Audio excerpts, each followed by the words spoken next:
My name is Sarah Miller. If you look at the old photographs in our mansion, you'll see a girl who looks like she has everything.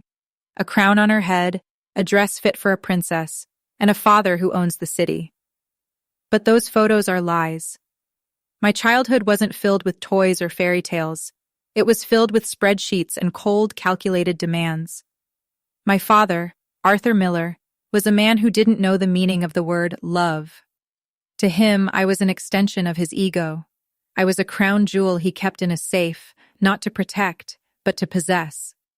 I remember sitting in his office at age 10, listening to him argue about millions of dollars, while I should have been playing in the garden. He looked at me not as his daughter, but as his future successor. He told me that life was a battlefield, and feelings were just a weakness that the enemy would use to destroy you. The only warmth I ever knew died when I was 8.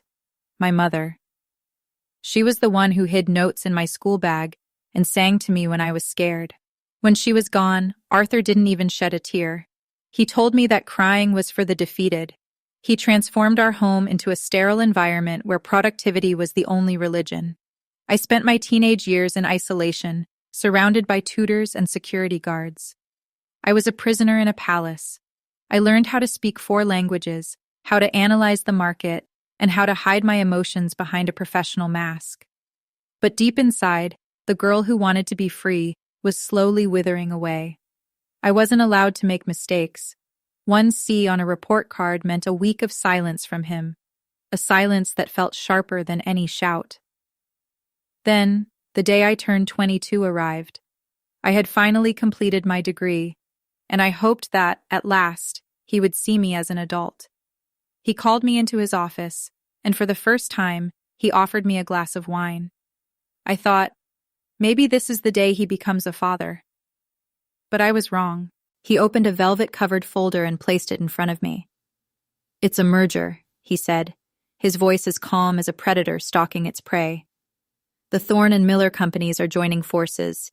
You are the bridge, Sarah. You will marry Marcus Thorne." I felt the air leave my lungs. Marcus was a man known for his cruelty, a man who treated people like chess pieces. I looked at the contract, then at Arthur. "I am not a merger, father," I said, my voice trembling. "I am a human being." Arthur didn't even blink. He tapped his finger on the desk. "You have no choice. You've lived off my wealth, you've worn my clothes, and you've breathed my air. You owe me." That was the moment I realized I had been living a lie. I stood up, and for the first time in my life, I looked at him as an equal. "I owe you nothing," I said. "I owe you my life, but I was never allowed to live it." He told me that if I walked out, he would make sure I never worked in this city again. He thought he could erase me. I didn't say another word. I went upstairs, packed a single bag, not the designer ones he bought me, but a simple backpack, and walked toward the front door. The rain was lashing against the glass, mocking my fear. I walked out into the night, and as I turned the corner, I felt the heavy chains of the Miller legacy fall away. I was broke, I was shivering, but for the first time, I was Sarah. The first few months were a blur of hunger, exhaustion, and survival. I ended up in a tiny, cramped basement in the industrial district. The walls were peeling, the pipes groaned at night, and I could hear the rats scurrying in the vents. I took a job at a diner where I worked 14 hours a day, scrubbing floors until my knees went numb. People looked at me with pity, but they didn't know that every drop of sweat was fueling my fire. At night, by the light of a single flickering bulb, I didn't cry. Instead, I pulled out my laptop, the only thing of value I had managed to keep. I spent hours studying AI-driven logistics, identifying the gaps in my father's ancient manual systems. I wasn't just working, I was studying his weakness. I knew that Arthur Miller relied on manual labor and outdated shipping methods. I began to design a platform that could automate everything he did, only faster, cheaper, and smarter. This was my sanctuary, my battleground, and the birthplace of Nexus Solutions. I started with nothing, but I had the one thing my father never possessed: passion. I pitched my idea to small investors, but they laughed at me. "You're just a girl," they said. "What do you know about logistics?" They didn't see the years I spent watching Arthur's boardroom meetings from the shadows. I took every rejection and used it as mortar to build my confidence. Finally, a small firm saw the genius in my algorithms. With their minimal investment, I launched Nexus. I worked 20 hours a day, coding, managing, and delivering. I remember falling asleep on the floor of my office, a blanket draped over my shoulders, dreaming of the day I would be his equal. My company started winning small contracts that Miller Dynamics usually ignored. We were faster. We were invisible. But the best part was, Arthur didn't even notice. He was too busy looking for real competition to worry about a ghost company run by his own disowned daughter. As Nexus grew, so did my plan. I knew I couldn't just beat him. I had to expose the cracks in his empire. I began playing a dangerous game of corporate espionage. I used shell companies to quietly purchase shares of Miller Dynamics whenever the stock price dipped due to his mismanagement. It was like a slow-motion ambush. I saw him on the news. The man who once looked down on me now looked tired, gray, and desperate. His company was hemorrhaging cash, his board members were turning against him, and his obsession with keeping the Miller name clean was blinding him to the fact that his legacy was rotting from the inside. I was his largest secret shareholder. I watched from my glass-walled office as he fought losing battles with unions and banks. Every time he made a mistake, my investment grew. I wasn't just a business rival. I was the sword of Damocles hanging over his head, and he didn't even know his daughter was holding the rope.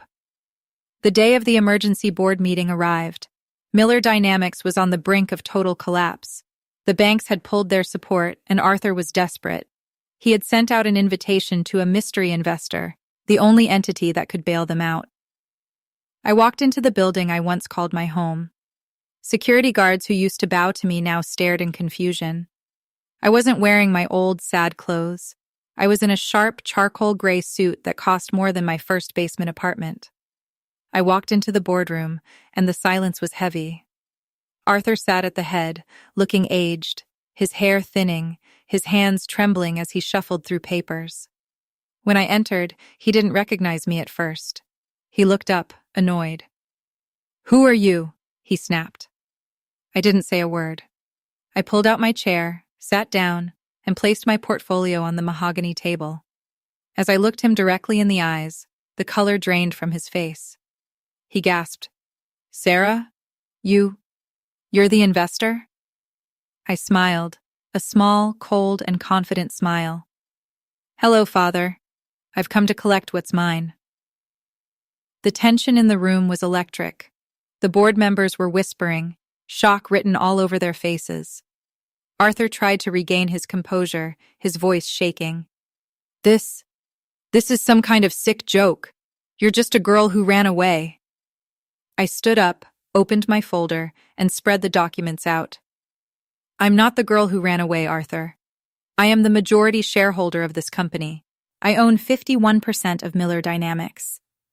I watched his world collapse in that single second. He looked at the documents, then at the board, realizing he had no power left. I told him he had two choices: resign immediately and step down in shame, or I would trigger a federal investigation into the fraudulent accounting practices he had hidden for years. His pride, which had been his shield for decades, finally shattered. He looked at me, not as a daughter, but as his new master. With a trembling hand, he signed the resignation papers. The empire he built to control me was now legally mine. Today, the Miller Dynamics building is a different place. We focus on innovation, respect, and fairness. And Arthur? He still comes to the office, but he's not in the corner office with the view of the city anymore. He sits in a cubicle on the main floor, managing the logistics department, the very entry-level job he once told me was below a Miller. I see him every day when I walk through the floor to my office. He never looks up, but I know he sees me. He learned the hardest lesson of all. You cannot build a legacy on the broken pieces of your own family. Power isn't about how many people you can force to obey. It's about how many you can lift up. My journey wasn't about revenge. It was about reclaiming the self that he tried to destroy. If you are ever at a point where you feel worthless, remember my story. Don't look for their approval. Look for your own strength.